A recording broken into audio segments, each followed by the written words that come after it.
On the subject of the Palestinians, here's Alex in North London. Alex, go ahead, sir. Hi George, I'm calling from North London. I've been listening to you for 3 months now. Okay. Never had the chance to speak to you. Okay. But I was just calling on. I was listening to you a couple of nights ago, and you were talking to these people, and they were saying that Israel, the Jews, did not have the right to gain Israel from the Palestinians. And I was just saying, throughout history, the Jews have been persecuted, obviously, from the Holocaust, and we were granted Israel as a result of this. And I feel that... granted by whom? We were granted from Britain and other countries, granted us that. Well, what right did Britain have to grant you somebody else's country? Well, it's due because we lost 6 million people. No. I'm not arguing about that. I'm going to come on to that. But what right did Britain have to grant you somebody else's country? We had the right because we lost 6 million people and we did not have a home. Well, yeah, I'm going to ask you for a third time. What right did Britain have to grant you somebody else's country? Well, they didn't. Well, they were giving us the right because it was they were basically gave us because of the. But they gave you somebody else's country. That's the point I'm making, Alex. Can you deal with it? Yeah, but the Jews have had to have also had to. They've dealt with this throughout history. Well, Alex, I don't know if you came on with a script and you can't deviate from it. Can you please answer that point? And we'll come to the Holocaust and who was responsible for it and who should have paid and what they should have paid for it.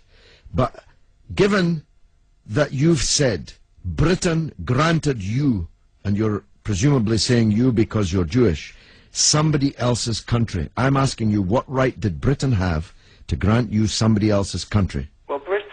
Britain, you could say they didn't have a right, but they came in and dealt with us and with the Jews having lost all these lives, and they basically granted us this land. Okay. Well, I see I'm getting nowhere on this, Alex, so let me deal with your overarching point. Maybe you're just not equipped to deal with the principal point that I have made. The Jews have suffered racist anti-Semitism down the ages in many, many European countries, including our own. They were subject to regular discrimination at best, and pogrom and murder at most. That's undoubtedly true.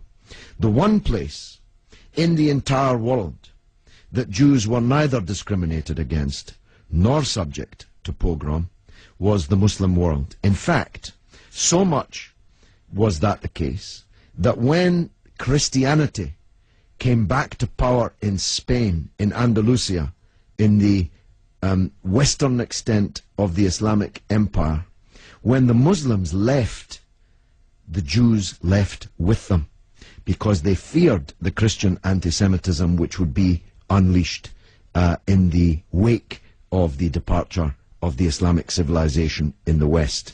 That's why so many Jews are to be found even today, and were to be found in profusion before the creation of the State of Israel, in countries like Morocco and along the North African coast, because under the protection of the Muslims, the Jews left Europe and went to live in North Africa.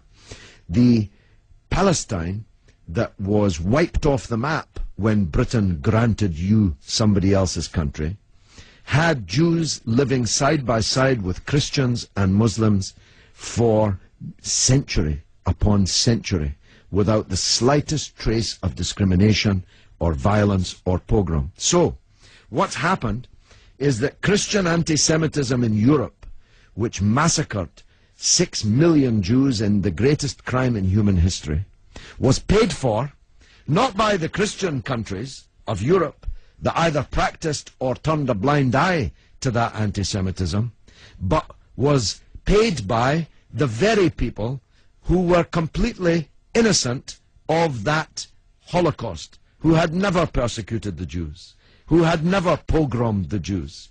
And that seems to me to add insult to the injury suffered by a people whose country was wiped off the map, who were dispersed into exile, to make way for a Zionist idea which was granted to European Jews, because these were the first settlers, granted to European Jews by Britain. And as you have singularly failed, 4 times I asked you, to acknowledge that Britain had no right to give away somebody else's country, one country giving to a second people, the land that actually belonged to a third people, it seems to me an all-round injustice, don't you think, Alex? Yeah, I agree that they didn't so much have the right, but they were stepping in after the Holocaust to grant it to the Jews. But it was long before the Holocaust that Britain stepped in. Britain stepped in 1917 with the Balfour Declaration made by the British Minister Balfour on our behalf to a group of atheistic Zionist Jews. I make the point about atheism because it's now claimed that this is some biblical land right, as if God was an estate agent.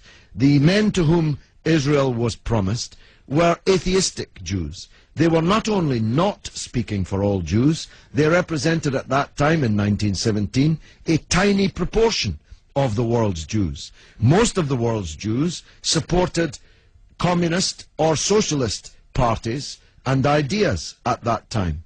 The Zionists represented a tiny sliver of Jewish opinion at that time. Yet Balfour promised them the land which belonged to a third people, without consulting either the British or the world's Jews, and least of all, consulting the Palestinians.